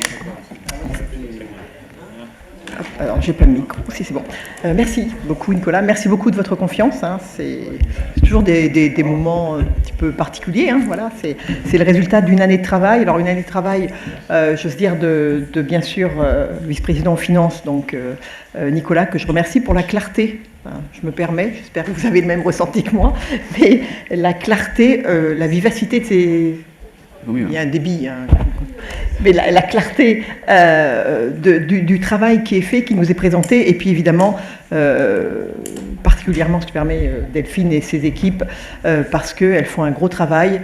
Je pense qu'on a quelque chose dans la dentelle, j'ose le dire. C'est vraiment extrêmement précis. Et voilà, je vous remercie de votre confiance, mais je tiens franchement à beaucoup plus les associer parce que c'est eux qui, en arrière, font le gros du travail. Donc merci beaucoup. Et puis, je te laisse continuer. Super, merci Présidente. Du coup, je vais aller assez vite parce que c'est la continuité de ce qu'on a vu déjà en amont des votes. Sur l'affectation des résultats sur le budget principal, vous le savez, on a besoin de financement de 2 488 521,24 €. Donc on vous propose d'affecter au 1068 ce montant dont je viens de parler, et donc on aurait un report sur le fonctionnement de 6 716 182,23 € et un report de moins 2 558 052,35 € sur la partie investissement. Voilà, on vous propose de voter ces affectations de résultats sur le budget principal. Pas de questions? Les gens sont contre? S'abstiennent? Merci. La même chose sur le 701. Donc là, il n'y a pas de besoin de financement, donc on vous propose de reporter en section de fonctionnement 36 298,43 € et en investissement 20 793,81 €. Est-ce qu'il y a des questions? Les gens sont contre? S'abstiennent? Je vous remercie. Sur les déchets ménagers, donc on a sur le fonctionnement un besoin, donc on est à 25 967,78 €, donc on inscrirait ça en D002, et sur l'investissement on est sur un report de 1431,77 €. Des questions? Les gens sont contre? S'abstiennent? Super, merci. Sur le budget atelier relais, donc là on a un besoin de financement d'1 743 886,34 €. On vous propose d'affecter 348 946,46 € sur le 1068 et donc de reporter en section d'investissement le déficit d'1 763 048,34 €. Des questions? Les gens sont contre? S'abstiennent? Merci. Sur le budget ZAE, là du coup on a un report en section de fonctionnement de moins 810 168,03 € et sur la partie investissement un report de 484 813,66 €. Est-ce que vous avez des questions? Les gens sont contre? S'abstiennent? Je vous remercie. Sur le Vendée au pôle, on a là en section de fonctionnement un déficit de 76 226,15 €, qu'on propose donc de mettre en D002, et également un déficit donc, sur la section d'investissement d'1 726 298,64 €. Est-ce que des gens ont des questions? S'abstiennent? Sont contre? Merci. Et enfin, dernière affectation de résultats, ça concerne le budget STEP, station d'épuration. Donc là, on a un besoin de financement de 109 789,31 €. On vous propose d'affecter donc ce même montant au compte 1068, ce qui nous donnerait un report en section de fonctionnement de 114 020,56 € et en section d'investissement de 109 789,31 €. Des questions? Les gens sont contre? S'abstiennent? Je vous remercie. Au niveau des budgets supplémentaires, donc on vient de le voir également, donc avec votre permission, je vais être rapide. On vous propose d'équilibrer en dépenses et recettes sur la partie fonctionnement à hauteur de 7 980 675,60 € et sur la partie investissement, donc de rajouter, si on est d'accord, et c'est encore à l'équilibre, il vaut mieux, 7 084 280,12 €. Des questions? Pas de questions? Je vous propose de le voter. Les gens sont contre? S'abstiennent? Merci. Sur les autorisations de programme et crédits de paiement. Alors ça c'est lié, vous savez, aux modifications dont je viens de vous parler. Par exemple sur Sébastopol, l'opération est terminée. Sur les collectes, on a, vous savez, des besoins sur les bennes, etc. Donc on est sur ce qu'on appelle les APCP. On a modifié dans le cadre du BS ces autorisations de programme. Donc il faut absolument reprendre une délibération. C'est ce qu'on vous explique en substance dans le corps de la délibération. Et je vais directement passer donc, à la proposition, si on est d'accord, parce que vous connaissez la pratique. On vous propose en fait de valider la modification des crédits de paiement et autorisations de programme, donc qu'on appelle la P 1710, la P 1803, la P 1805, la P 1901, la P 2101, telle qu'on l'a déjà présentée au moment du vote du budget. On vous propose également de valider la réévaluation du montant de l'autorisation de programme 1805. Et de créer donc l'autorisation de programme 2201, mais sans crédit de paiement, puisqu'on n'aura pas besoin de crédit de paiement pour cette année. Voilà. Des questions par rapport à ces APCP? C'est lié à ce qu'on vient de voir, hein, tout simplement. Mais on n'a pas le choix, il faut prendre des livres. Pas de questions? Les gens sont contre? S'abstiennent? Je vous remercie. On reprend le fil des budgets supplémentaires, donc le SPANC. Là, on propose donc de rajouter en fonctionnement 36 298,43 € et en investissement 36 092,24 €. Bien sûr, le tout s'équilibre. Des questions? Pas de questions, des gens sont contre, s'abstiennent. Merci. Le budget déchets ménagers, donc là, en fonctionnement, 24 000 euros, et en investissement, 1 431,77 euros. Des questions? Pas de questions? Des gens sont contre? S'abstiennent? Merci. Sur le budget atelier relais, en fonctionnement, on propose d'inscrire 18 923 euros de plus, et en investissement, 2 30 207,34 euros. Des gens sont contre? S'abstiennent? Super, merci. Le budget ZAE, fonctionnement 1 426 358,19 euros et investissement 484 813,66 euros. Des gens sont contre? S'abstiennent? Je vous remercie. Sur le Vendée-au-Pôle, 847 586,65 euros sur la partie fonctionnement et rien pour la partie investissement. Des gens sont contre? S'abstiennent? Merci. Dernier budget supplémentaire, celui de la station d'épuration. 114 020,56 euros en plus sur le fonctionnement et 159 309,87 euros en plus sur la partie investissement. Si vous en êtes d'accord. Les gens sont contre? S'abstiennent? Parfait, merci. Alors, c'est encore à moi. Sur... Je suis désolé. Alors, c'est sur les conditions d'amortissement. Donc ça, c'est en lien aussi avec les observations faites par la Chambre régionale de la Cour des comptes, qui nous a dit qu'on n'était pas forcément comme il fallait au niveau de nos amortissements. Donc, nous a demandé de reprendre une délibération. C'est ce qu'on vous explique. Donc, vous avez le détail pour chaque chapitre et chaque opération de la durée des amortissements. Donc vous avez vu ça dans le détail, j'imagine. Et c'est vrai qu'on n'avait pas aussi intégré certaines dépenses. On les a jamais intégrées, notamment sur ce qui concerne les subventions pour partie. Donc c'est le comptable qui nous demande de régulariser.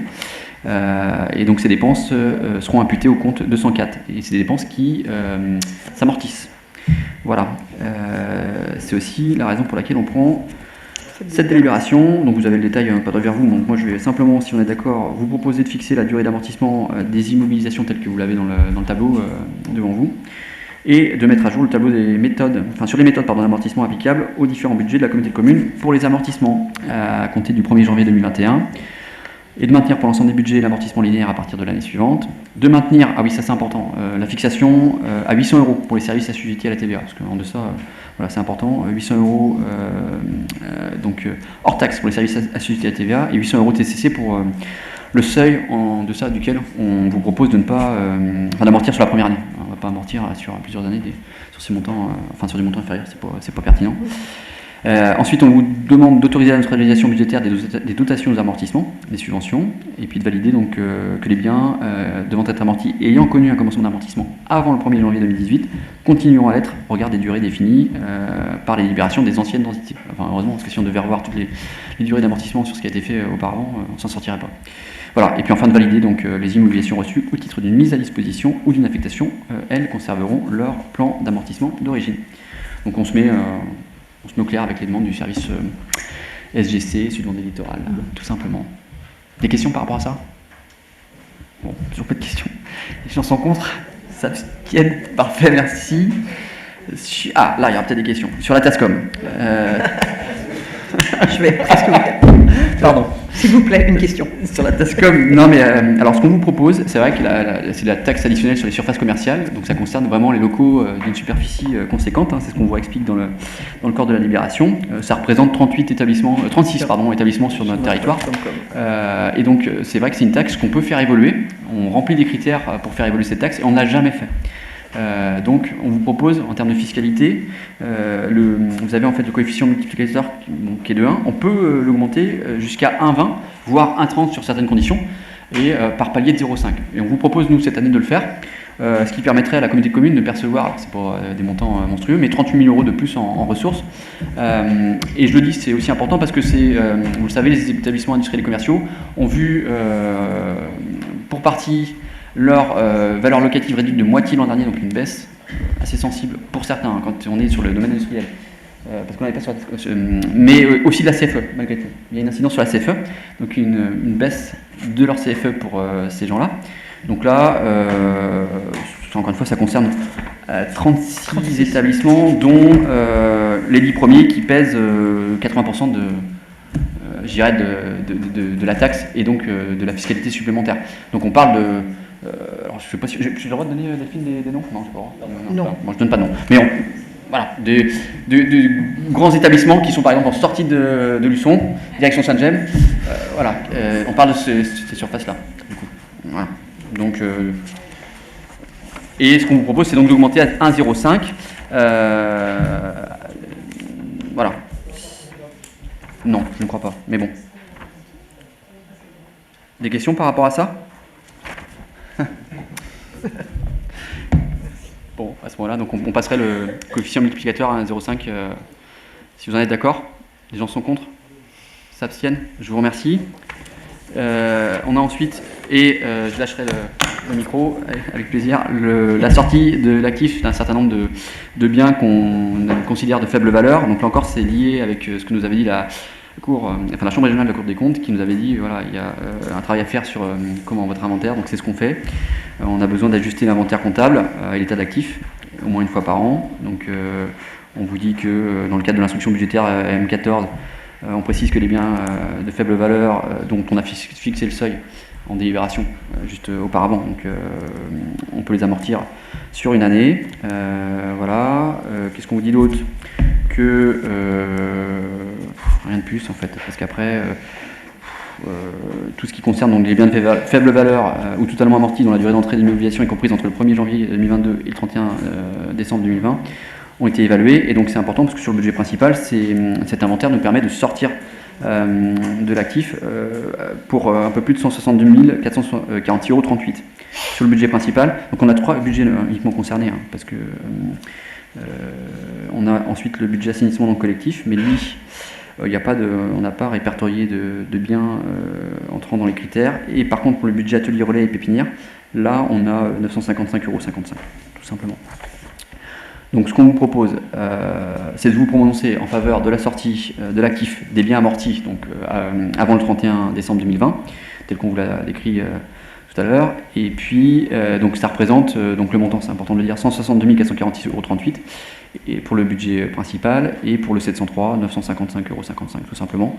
Et aussi d'autoriser, c'est en relation avec la délibération qu'on a prise tout à l'heure, de dire qu'à partir du 1er janvier 2021, les biens à faible valeur sur tous les budgets, donc c'est-à-dire inférieurs à 800 €, seront amortis sur un an et sortis automatiquement de l'actif par une opération d'ordre tout simplement non budgétaire.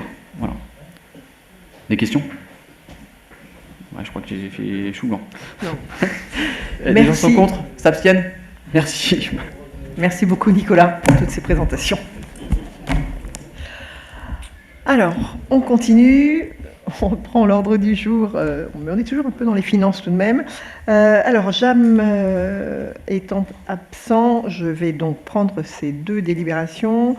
La première, ça concerne une demande de subvention liée au diagnostic du système d'épuration et de réseau d'assainissement collectif au sein du Vendéopôle. C'est quelque chose dont on avait obligation, évidemment, donc c'est une étude qui est cofinancée à hauteur de 50% par l'agence de l'eau, 10% par le département, et puis après évidemment la communauté de communes, avec donc pour objectif d'améliorer la connaissance patrimoniale du réseau de collecte des eaux usées, d'identifier les dysfonctionnements éventuels du système d'assainissement et d'élaborer un programme d'action corrective pour optimiser le fonctionnement. Donc vous avez donc le plan de financement avec le cofinancement de l'agence de l'eau pour un montant de 12 050 € et du conseil départemental de la Vendée pour un montant de 1 770 € et pour un total de besoin de 24 099 €. Donc il vous est proposé d'approuver la demande de subvention auprès de l'agence de l'eau pour la réalisation d'un diagnostic des stations d'épuration et des réseaux d'assainissement collectif à hauteur de 50% du marché, montant hors taxe du marché. La même chose auprès du département de la Vendée, mais à hauteur de 10%, et puis m'autoriser à signer, à faire toutes les démarches et à signer les documents. Y a-t-il des questions à ce sujet-là? Alors c'est en lien avec la délibération, on ferait presque les passer en même temps, mais on va s'arrêter sur celle-ci, avec celle qui vient après. Y a-t-il des questions? Non? Des voix contre? Des abstentions? Merci. Donc la délibération suivante, elle accorde donc le marché de prestations intellectuelles pour le groupement de commandes, réalisation de diagnostic et schéma directeur des systèmes d'assainissement d'eau usée. Puisque la communauté de communes se lançait, avait l'obligation de faire ces diagnostics, il a donc été proposé aux communes de s'y associer. Et on est donc parti sur un groupement de commandes qui comprend évidemment la communauté de communes, mais 17 communes qui ont été intéressées. Il faut savoir que ce diagnostic, dans le cadre des transferts de compétences assainissement collectif, c'est quelque chose qu'il faudra faire, donc c'est quelque chose qui sera fait pour la suite des réflexions que nous menons auprès de l'assainissement collectif dans ce dossier-là. Donc vous aviez le détail du marché avec une tranche ferme et 2 tranches optionnelles. Vous avez 3 candidats qui ont donc répondu à l'appel d'offres. Les 3 candidatures étaient recevables. Et donc après analyse des offres par les services de la communauté de communes, il apparaît que l'offre la plus avantageuse est celle de l'agence DCI Environnement à Boufféré pour un montant en tranche ferme de 596 677,90 €. Il vous est donc proposé d'attribuer le marché passé en groupement de commandes et relatif à la réalisation du diagnostic et schéma directeur des systèmes d'assainissement d'eau usée sur le territoire de la communauté de communes à l'agence DCI Environnement pour un montant, donc en tranche ferme, de 596 677,90 €, de m'autoriser à signer toutes les pièces inhérentes et d'attester que les dépenses correspondantes seront bien inscrites au budget d'exercice concerné. Alors après, nous aussi, sur les communes, bien sûr, on a aussi un financement, on a aussi des subventions, comme pour la communauté de communes. Est-ce qu'il y a des questions sur ce dossier? N'hésitez pas, j'essaierai de répondre, et autrement, on demandera à Jam la prochaine fois. Le marché, on est 17 plus la communauté de communes à se lancer. On sait très bien que ce sera une obligation réglementaire, il faudra qu'on ait ce diagnostic. Non, ça a été... Alors, pardon, excuse-moi. En fait, alors on a eu la valeur technique, c'est même pas... La valeur technique était sur 60%. Et 40% sur le prix. Voilà.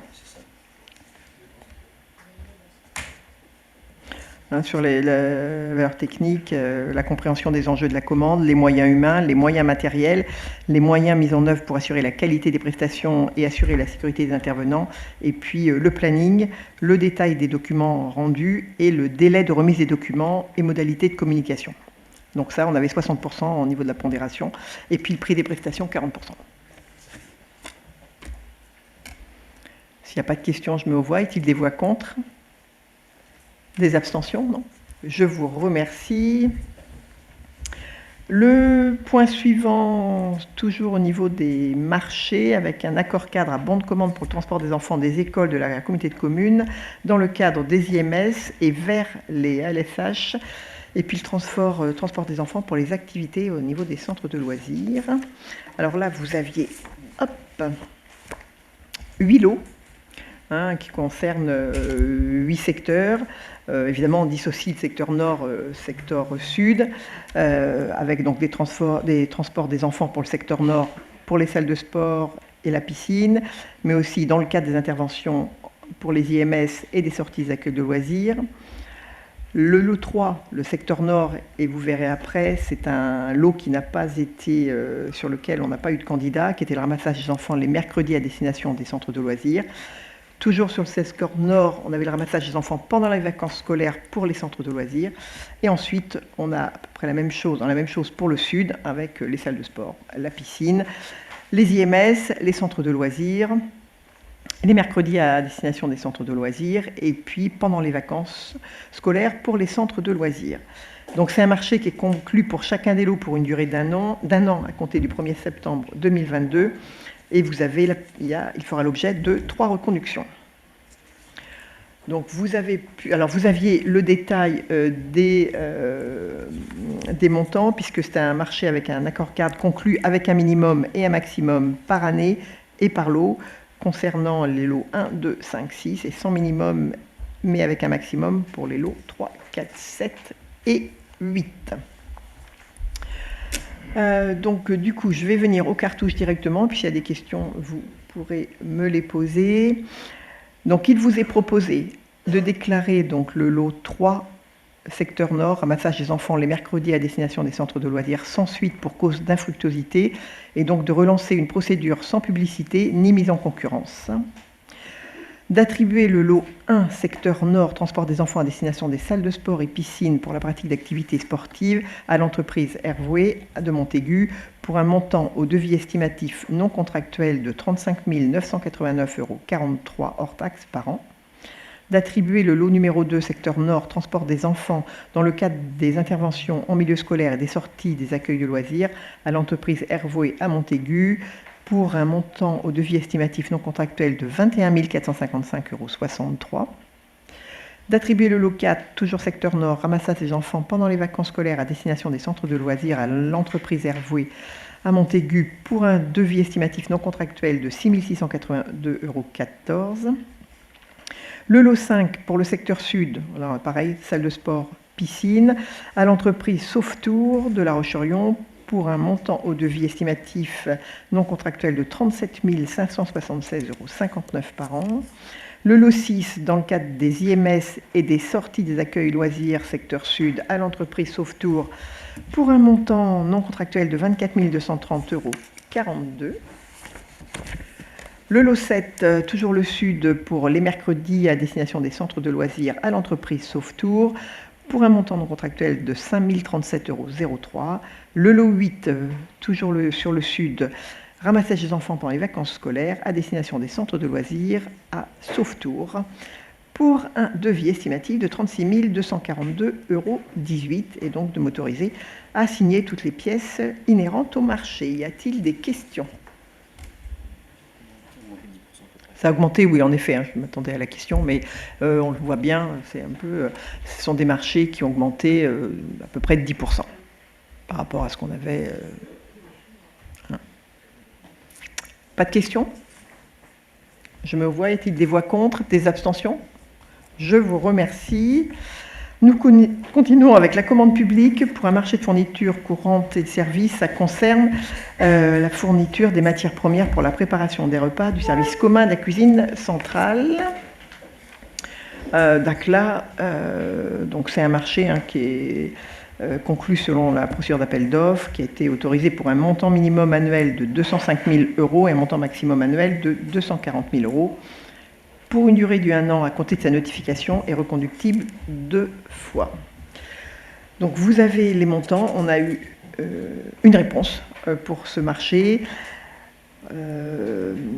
C'est un avenant, puisqu'il doit prendre en compte l'avenant l'augmentation des coûts des matières premières pour la cuisine centrale, pour laquelle on est complètement impacté, mais ça, vous l'êtes aussi dans vos communes. Puis l'augmentation du nombre de repas servis suite à l'adhésion au 1er janvier 2022 d'une nouvelle commune, c'est Chanay. Non, c'est Chanay, Chanay. Et puis la prolongation du marché pour une durée de 2 mois. En fait, sur le marché, on est un peu trop court pour le relancer. Donc, il serait sage que... En fait, l'attribution du marché a pris du retard, donc il vous est proposé de proroger 2 mois pour lancer une nouvelle procédure. Il vous est donc proposé d'approuver l'avenant numéro 1 concernant ce marché d'élaboration des menus et fournitures des matières premières pour la préparation des repas du service commun cuisine centrale et de m'autoriser à signer l'avenant et d'inscrire évidemment les dépenses au budget de l'exercice concerné. Y a-t-il des questions ? Donc aujourd'hui, on a une commune supplémentaire, peut-être 2. Enfin, voilà, c'est un service qui se porte bien et qui va arriver en pleine capacité de production. Après, on sera à un moment où on ne pourra plus produire plus. Donc je mets aux voix. Y a-t-il des voix contre ? Des abstentions ? Je vous remercie. Et je passe la parole à Eric. Merci. Merci, Madame la Présidente. Le point suivant, c'est la constitution et l'adhésion à un groupement de commandes pour l'entretien et la réparation du matériel de défense extérieure contre l'incendie. Donc, le rappel, c'est que nous avons décidé de restituer aux communes les compétences à partir du 1er juillet 2022, en gardant à sa charge l'entretien et la réparation du matériel de défense extérieure contre l'incendie dans les zones d'activité. Donc, la communauté de communes rentrera dans ce dispositif à partir du moment où vous l'aurez accepté. Et la communauté de communes organisera ce groupement d'achat, constituera l'appel d'offres et sera personne organisatrice de cet achat groupé. Donc il vous est proposé de créer ce groupement de commandes pour l'entretien et la réparation du matériel de défense extérieure contre l'incendie, d'adhérer également au groupement, comme je venais de vous le préciser, pour l'entretien et la réparation, et d'approuver les termes de la convention constitutive du groupement de commandes, entretien et réparation du matériel défense extérieure contre l'incendie. Et le rôle de coordonnateur sera donné à Sud Vendée Littoral. Et si vous êtes d'accord, après le vote, d'autoriser Madame la Présidente à signer toute la convention et puis préparer le groupement de commandes. Y a-t-il des interrogations, des précisions? Non.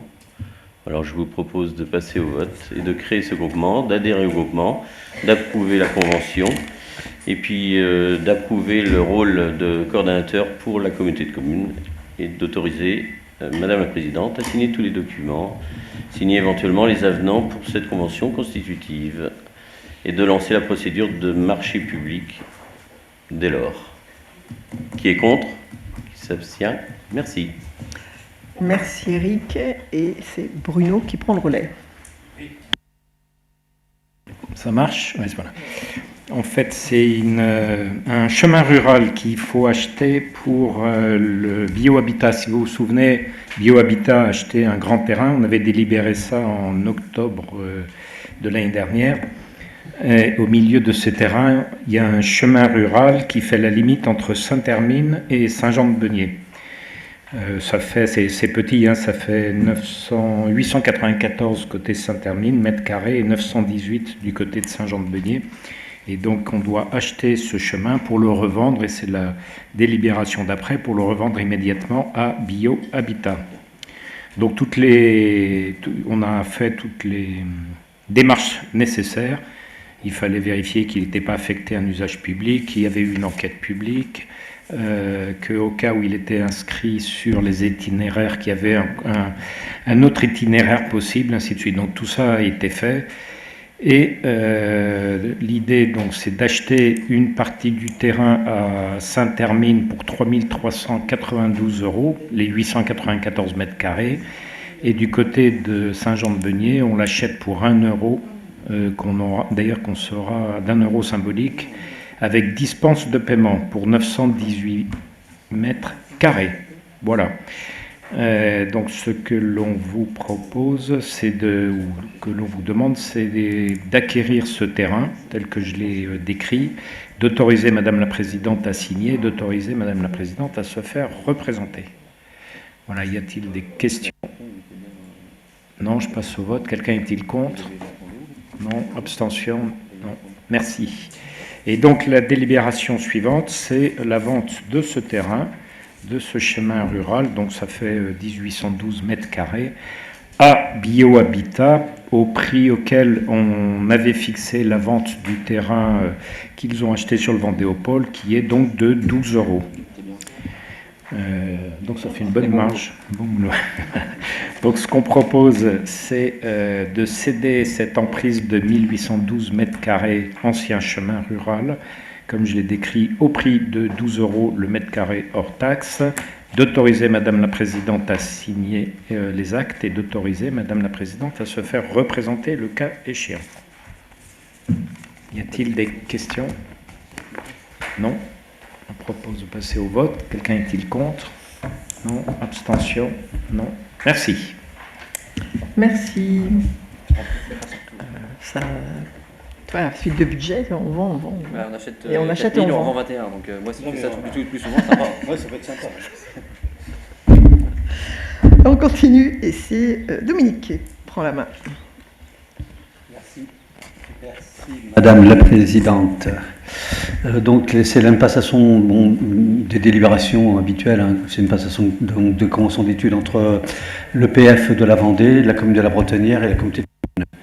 Cette fois, donc, ça concerne un projet de convention sur la commune de la Bretonnière qui prévoit donc la conduite d'une mission d'acquisition foncière et d'un partage foncier sur des îlots à reconfigurer qui sont situés dans le centre-bourg. Le périmètre d'intervention est fixé à l'article 2 de la Convention pour une superficie de 23 374 €. Il est précisé que ces parcelles sont situées en zone U et 1AU au plan local d'urbanisme. Juste pour préciser que ces lots, donc il y a différents lots. Hein. Il y a 4 îlots en fait, hein, d'après ce qu'on lit dans la Convention. Une dent creuse donc importante de 19 258 mètres carrés, qui est à l'entrée du bourg sud, caractérisée par la présence d'un commerce, une boulangerie, d'un parking aménagé de parcelles communales. Une parcelle située rue Renaudin, donc qui assure la liaison avec le secteur en développement, donc de 693 mètres carrés. Un espace urbain reconstitué dans le centre-bourg, rue de l'Ancienne Mairie. Donc 2 parcelles appartiennent déjà à la commune de 2343 mètres carrés et 2 parcelles en friche accueillant un bien fortement dégradé et à déconstruire de 1081 mètres carrés. Voilà, donc on vous demande d'accepter la passation d'une convention d'études entre la commune de la Bretonnière, l'EPF de la Vendée et la communauté de communes pour la conduite donc de cette mission, d'autoriser la présidente à signer de la dite convention et toute autre pièce afférente à ce dossier. Peut-être que tu veux dire quelque chose, David? Très bien, mais écoutez, on soumet cette délibération à votre vote. Qui est contre? Qui s'abstient? On vous en remercie. Okay, merci beaucoup, Dominique. Alors, ensuite, on part du côté de la culture avec une convention de mandat avec la SPL Sud Vendée Littoral Tourisme. Donc, au niveau du service intercommunal, la programmation a accru son nombre de spectacles, notamment avec plus d'événements sur le Jean-Baptiste à Chaillé-les-Marais. Et du coup, pour faciliter la commercialisation des spectacles et des événements culturels, la communauté de communes a mis en place une convention de mandat avec la SPL Sud Vendée Littoral Tourisme. Et ce mandat a pour objet la gestion de la billetterie du service programmation culturelle en e-commerce, en amont des spectacles et des événements culturels. C'est vraiment une simplification, puis en fait c'est quelque chose quand même qui se pratique de façon assez généralisée. Donc il vous est proposé de renouveler cette convention qu'on a mis en place en 2021-2022, la convention entre la communauté de communes Sud Vendée Littoral et la SPL Sud Vendée Littoral Tourisme, et de m'autoriser à signer la convention avec la SPL. Y a-t-il des questions? Bon, je me vois, est-il des voix contre? Des abstentions?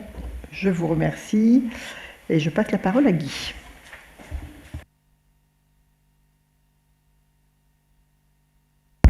Ah, ça va. Je vous remercie. C'est le point numéro 36, c'est la coopération avec les communes dans le cadre de l'accueil d'un spectacle de proximité, et c'est une autorisation de signature.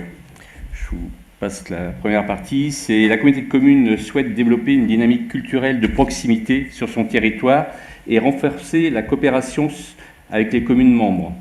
Je vous rappelle que la communauté de communes Sud Vendée Littoral a organisé lors de la saison culturelle 2021-2022 21 spectacles avec 42 représentations, dont 23 d'entre elles dans le cadre des interventions en milieu scolaire.